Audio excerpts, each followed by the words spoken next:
Hi, I'm Nino Gonzalez, and welcome to another episode of Making Sense.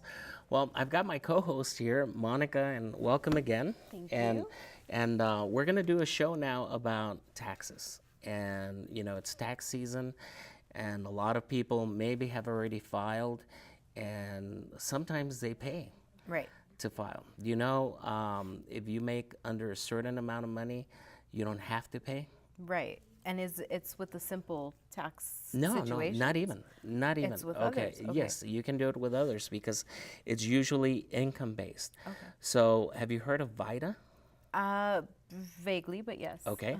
So, VITA stands for Volunteer Income Tax Assistance Program. Right. And it's a program that's offered every year by the IRS. So, you get trained by the IRS. For example, if you wanted to learn how to prepare taxes, that would be a great resource for you to use as free education because it's provided to you free by the IRS. So usually they'll have a call for volunteers like in November, Right. and they'll do the training starting like in December, going in through January, right before the filing season starts. And you could either do it in a live class, Right. or you could do it online. Okay. And as you go through each module, you get credentialed Right. to prepare different types of returns, and you can take it as far as you want. I've seen some individuals taking it all the way up to international returns. Wow. And so this is education that is out there for you free. Right. And not only that, you're helping the community, but it's also a skill that you could use, say, if you want to open up a little side tax preparation business Right. during tax season. And it gives you the experience as well in preparing taxes. Right. So, did you know about that? I didn't. You I didn't? didn't. Sounds That would be interesting, right? something to do, Right, though. yeah. Right. Yeah. So a lot of the accounting students, some of the accounting students at the college, especially when they're working for their 2-year associate degree, they have to do what we call a cooperative education, which is like an internship. Right. And uh, wh- and they have to do 320 hours of work Okay. during that semester. It could either be paid or unpaid, and a lot of them, since sometimes they can find paying jobs, so they do the volunteer income tax assistance program, and that's how they get the hours that they need. So, and the reason we have most of our associate of applied science programs have that cooperative education is also so that when a student comes out of our program, they've already had some type of work experience. Right. And it's got to be in the field that you're studying. So in accounting, it could be taxes, payroll, accounts receivable, accounts payable, Right. general bookkeeping, or maybe as an accounting clerk or anything like that. Right. And your supervisor would sign off on your experience. Okay. Yeah. That's So good to know. so a lot of our accounting students, and also and not just our colleges, but with universities, and I've heard there's a high school here that's also doing volunteer income tax assistance, and they're providing those students with the free tax coursework, and then they prepare taxes for the community. And I feel that's good for them to do Right. starting in high school because they're going to have to know about these Plus, in things. addition, this is also volunteering. It's community service, and at the end, I think they have a big banquet, and they give you certificates based on how many hours you Right. volunteered and so forth. And once again, you can choose a site that is near your house or near maybe school. That makes Right. it convenient, and you can choose the hours that you want to go in and work. Right. Yeah, but in order for you to be eligible for VITA, you've got to be earning 54,000 a year or less. So that's that covers quite a bit of individuals, and they get it prepared for free, and it's electronically filed. Right. And is with that direct deposit. combined income or is that just your individual income? I think it's combined. It's combined income. So and the IRS, you could go to the IRS website, and you can find a location that has a VITA program near you. Okay. So here in El Paso, I've had people from the coalition which is usually spearheaded by GCU, the credit union here in El Paso. And one way to find a location near you is to go to freetaxeselpaso.org. That's freetaxeselpaso.org. And it'll give you the locations all around El Paso County. Right. Not just the city of El Paso, but El Paso County. You know, but one of the things is that and I always urge people to go out and volunteer, and students, is that they don't have enough volunteers. And the more volunteers they have, the more free tax returns they can prepare, because that's one of the downsides, is that sometimes it's first come, first serve, and sometimes there could be a line, sometimes there's nobody there. Right. But again, in a previous show we did the thing about refunds. Most people that are getting a refund, they want to go in like right within the first week of February, the second week of February. Because they need it now. Because they need it now, because they failed to modify their W-4, so that way they wouldn't need it now. But that's, so if you're not in any hurry, you might go during slower periods where they're not servicing as many tax preparers. And that would be when? Normally around? Usually I would, mid-March, like around right now, like March, and also going maybe until the beginning of April. Right. Most people, the way it works is that if you're getting a refund, most people are going to do it in early February. Then it lulls off. Then if you're paying, then you're going to try and wait as much into April as possible. Right. But as I mentioned in the previous show, even if you owe money, you can still go and file, but you don't have to pay. Right. Because you have until April 15th to pay, but at least you already got it filed. Yes. And you can actually tell the IRS when you want the money deducted out of your bank account. Right. And I feel like a lot of people are not really aware that there are these services, the free tax preparation. Right. I think we just automatically resort to the private and companies. And a lot of these, I think you were also on the misconception that it had to be a 1040 EZ. No, it could be a 1040A, it could be a 1040. As long as it's under that income level. As long as it's under that income level. Of course, you can't have, like, for example, be self-employed or anything like that, have additional schedules or rental properties or things like that. I think if you're in that situation, then you probably should get a paid preparer. Right. But I think most individuals, even if you itemize or have that and you fall under those guidelines, you can probably still get it for free. Right. Okay. Another thing there for the elderly, AARP. You know what AARP stands for? I don't know what it stands for, but yes, I know. Once I turned 50, it's like I got my AARP. Well, thank you. It's like once I turned 50, I got that circular in the mail to join AARP, because I guess at 50 you're considered a senior citizen already. but I still can't get any discounts. You're in that middle I'm still. point It's where like you either got to be 60. You are, but you're not. You got to be 60, or I want to get those discounted movie tickets, those discounted meals, or. But AARP also has a tax counseling for the elderly, and they have their own separate sites. And so for those that are interested, they're also listed on the IRS website, or they could also go to the AARP website and look at what locations are near them, and also the hours that they operate. So that's also a separate service that's free, and they're trained also by the IRS. Okay, and that's also for elderly 60 years and over, right? Well, no. Yes, for those who are 60 years of age or older. So you see, even if I'm an AARP member, I can't even get the free tax help. I got to wait till I'm 60. So that's another service that's available. But also, the IRS has a free e-file program.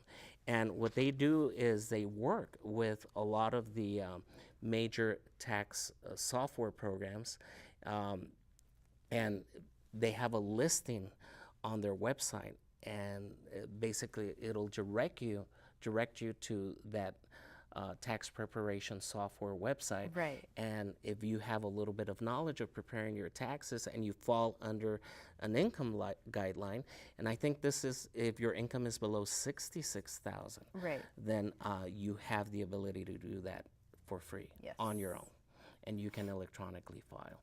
So those are all resources out there that are available to you, and a lot of us, even for those forms, pay. And I don't know if you know how much, like these main big preparation firms, how much you actually think they charge. No. Or have you heard of I anybody? think the last time I did it with them, I paid maybe like 50. 50? Yeah. Okay, that's pretty much on the low end. I've heard individuals that pay $100, $200, Wow. That maybe is a lot. $250 for something that they could get for free, Right. or something that if they have a little bit of knowledge and they do a little bit of research, that they get could do it extra themselves. money in your pocket. Right, extra money in your pocket, and that's the whole purpose of these programs. Right. But sometimes, we're under that mentality that we need to have it done it now, and in order to get it done now, maybe you might wind up paying those fees Right. instead of waiting. Also, tax preparation companies also offer free services, and that's also with in accordance with the IRS. So if you go to a lot of the big tax preparation software programs website, Right. they'll give you the ability to file for free. Right. And it's because they're basically what they're doing is they're being subsidized by the government in order to get people to do their taxes for free and to encourage electronic filing. Okay. Okay, so we'll come back and talk about more resources on how to prepare your taxes for free, and also how to avoid an audit on the second half of Making Sense. So stay tuned.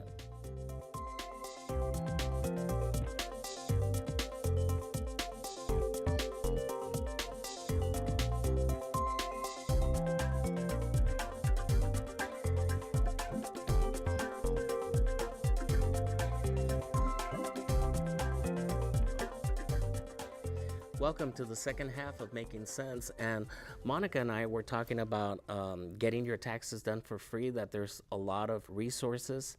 And one of the things, even with the tax preparation software companies, they might give you a free for if it's an easy form or a very simple form, and you can file it for free. If you need additional, then they'll start maybe charge you. Yeah. But a lot of individuals, I think, can handle doing their own taxes. Right. I think many of us were just scared. I think that's the case. I myself usually have gone to the Really? the companies. Why? to Because do it. you've been scared? I don't know. I don't trust myself to You do don't it. trust yourself. Okay. Yeah. So On the other hand, I know people that do them on their own, and it doesn't seem too hard. Right. And I think in your situation, I don't think it would be that difficult. I don't think and I think that would be, if you said you paid like $50, that would be $50 that you could save. Right. Right. Right. Yeah. I guess I don't trust myself. Well, to do maybe them. I don't another thing know. to do to, get you out of this fear is next that training, do huh? that training, do the volunteer income tax assistance program, and you get that free training that not only you, but you can also help your family members prepare their taxes. Right. That would And be a you good could thing. save them some money, or I'm gonna have to look into right? that. Yeah, definitely. do But let's talk about some issues. I think a lot of people are scared because we always hear IRS audit, Right. IRS audit, and one of the do you really think? Let me ask you, what do you think of an IRS audit? I feel like I'm thinking it's just like they have to check that everything is correct on your forms, and Okay. and just make sure that everything that's on there is truthful. Right. Do you think everybody gets audited? I don't think so. No. No. Okay. The percentage of people that get audited is very, very low. Right. Okay. And most of these audits are going to be informational audits. For example, you forgot you worked maybe a couple of weeks somewhere. Right. And you didn't get a W-2, but that employer submitted a W-2 for you. You just didn't get it, or maybe you moved, and they're going to say, hey, we got this W-2 from this employer, but you didn't report it on your tax return. Right. Or you failed to report interest that was reported by a bank or a credit union, or maybe you did some contract work and you forgot to put in a 1099. So a lot of it is usually oversights by the taxpayer, Right. because they didn't receive the form, but the form was still filed. Right. And usually what I suggest is make sure you keep a list of what forms you're going to get. So for example, if I didn't get a form from the bank this year, I'm going to ask why. Okay?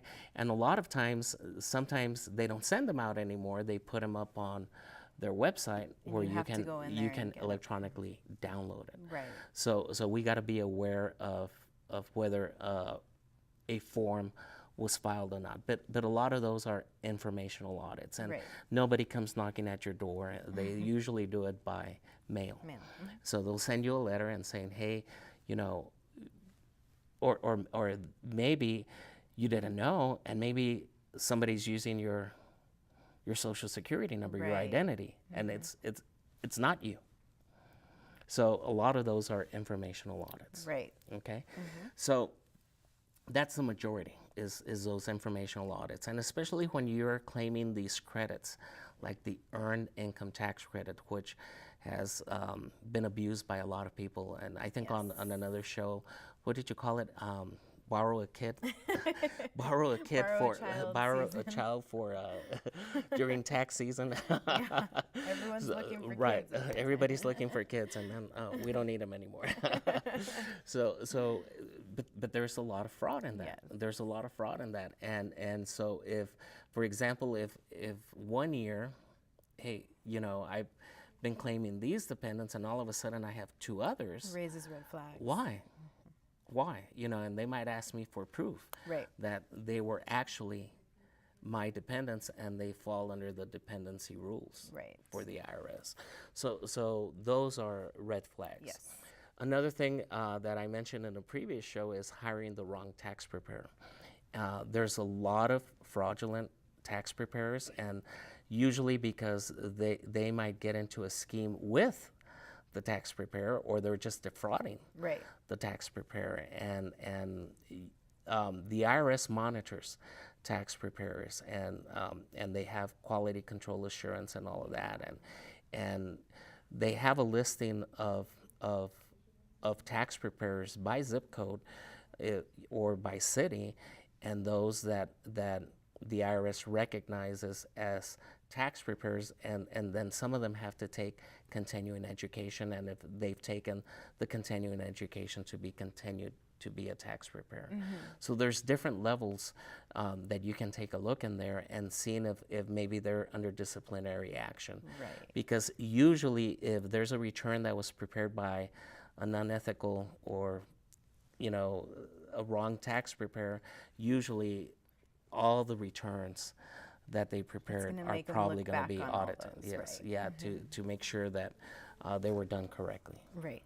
So the thing is, as I mentioned probably in a previous episode, is to do research on the taxpayer you're going to use, because you want to look back and, like you said, check to make sure they don't have anything. And you know, usually, you know, ask around. You know, I think family members and friends, they might know good tax preparers, but then you also hear, well, you know, this individual can get you so much money. Then, you know, that should. But if it sounds sketchy. It sounds sketchy, it probably is. Yeah. And do you like going to, you know, during different seasons, holiday seasons, craft fairs and all of that? And I don't normally. you don't normally do? Okay. Do you think for a lot of people that participate in craft fairs and, you know, things like that, or they maybe sell toys or whatever, do you think it's a business or do you think it's a hobby? I think I think up to a certain amount of income, it would be a hobby. Right. Once you start, you know, you can turn it into a business, but I think at the beginning stages, it's more of a hobby. Because sometimes I go, you know, to these arts and craft shows, and I don't really see them selling a lot.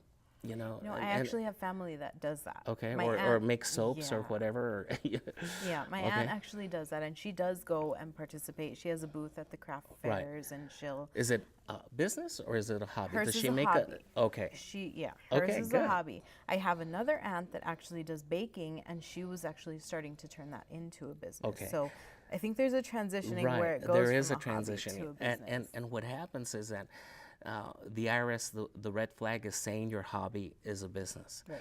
Because you cannot claim any hobby losses, but you can claim business losses. And that's what I've seen with a lot of these individuals is that because if you claim a loss, that's going to help your tax situation and maybe getting a refund or Right. lowering the tax that you owe. But sometimes those businesses aren't business. Right. It's a hobby because you're actually maybe doing it out of enjoyment and you're not making any money. Right. Okay. And if you're not making any money consecutively, Right. it's going to raise those red And, flags. and the IRS does have a rule that if you haven't made money in at least 3 of the past 5 years, then what you might actually have is a hobby. Right. So you know things to consider about that, and also there is a form. There's Form 5213. Which prevents the IRS from auditing you for the first 5 years of your business, and it is typically used when transitioning from a hobby into a business. Right. And the form allows you to claim losses on those hobby-turned businesses, no questions asked, but you have until 5 years. Once the 5 years are up, then the IRS will start checking. Start questioning. Yeah, we'll start questioning. So there is a form that you can file in those type of transitioning when you go from a hobby to a business. But I think a lot of these people that are, you know, sometimes you go to Art in the Park at Memorial Park, and you know, some of them could be businesses, but I think a lot of them are probably hobbies. Right. Are hobbies. A yeah. little extra money Right. on the side. And another one, you know, is Schedule C. I don't know if you know what Schedule C is. I don't. Well, Schedule C is when you're self-employed and you have profit or loss from a business. Okay. So, you know, of course, you've taken accounting with me, right? And you know what an income statement is. Yes. Revenues minus expenses. Right. That's your Schedule C. Oh, okay. That's your. Then I do know. Then you do know. You better. So that's Schedule C, and when you're self-employed, sometimes you might not have the best record keeping, or you might not report everything that, especially if it's a cash business. Right. You know, if it's a cash business, the IRS is suspicious about that because you might not be reporting all the cash that has been received as sales. Right. So, you know, filing a Schedule C, being a small business and being that's what we use for a sole proprietor, is basically also can trigger. Not that you're going to be audited, but it can trigger an audit based on what is it that you're claiming there. Right. And some of the biggest things that they look out for is, for example, entertainment expenses. And entertainment expenses, you can have entertainment expenses and travel expenses. Entertaining a client, like you take them out to lunch or you take them out to dinner, you're limited on 50% that you can deduct on that. But sometimes we might include stuff that's not entertainment and gets abused. Okay, so on that. So you know, taking those questionable deductions will raise a red flag, especially if it's a large amount compared to other expenses. Right. Right. And there's a lot of. Do you know of any? You know, business owners that do business out of their home? Do I? No, I don't think I No? do. Okay. So how about, you know, you were talking about somebody who was doing baked goods? My family, yes. One of my aunts actually started doing, she doesn't do it anymore. Okay. It didn't work out It as a didn't work business out. to her, but Okay. she still does it as a hobby. Right. She does baking, cookies, and, Right. and things like So, that. so you know, sometimes when you're working out of your house, you're allowed to take, you know, part of your house as a business deduction. Okay. And the IRS has sort of simplified this in that they base it on, you know, you can either take the actual Right. or they give you an amount. Okay. You know, they give you an amount. And that's usually the easiest is they give you an amount, because the other way is basically what you need to do is is you need to allocate that space specifically for business. Right. And the computer cannot be used for both personal and business. It's got to be directly used for what? For business, and Right. you got to have a section of your home just designated Right. as business, and it's based on the square footage. So you take the entire square footage of your house, and then the square footage of where is it that you're doing business, Right. and you allocate, for example, the mortgage interest, the property taxes. If there's no utilities in that space other than electricity, you cannot deduct water or things like that, Right, because there's no water service in that area. In that specific Right. area. So it can get a little bit tricky on that. The same thing. Do you know individuals who rent out homes, or that have a second house and they rent it Right. out? They rent out Right. the other one. Well, those are also, especially if they're consistently claiming losses, because basically if you're renting out a home, you're Right. you're renting it out hopefully to make money, and you've got to also be actively participating in the rental of that house, Right. or apartments or whatever. But if they see that you're claiming too many consecutive losses, that might trigger an audit as audit. well. So these are just some of the things that. Let's talk about math errors. A lot of us make math errors or transposition errors, and this has happened to several individuals. Sometimes they might put an extra zero on a Right. deduction, and then they're getting this big refund. But if you catch that error before April 15th, you can send the money that you owe back to the government and file a 1040-EZ and correct that error. Right. So be careful in entering those numbers, because we might put in an extra zero as a deduction, or leave out an extra zero, or whatever. Math errors, if you're using a software program, is not as bad. It's the best way to avoid Right, the math but you errors. can still enter amounts wrong or transposition figures. Right. Well, I hope this information helped you, and thank you, Monica, for coming by as a co-host. Thank and you. we'll see Thank you you for on having another me. show that you'll be co-hosting with me, and we'll see you all on another episode of Making Sense. Goodbye.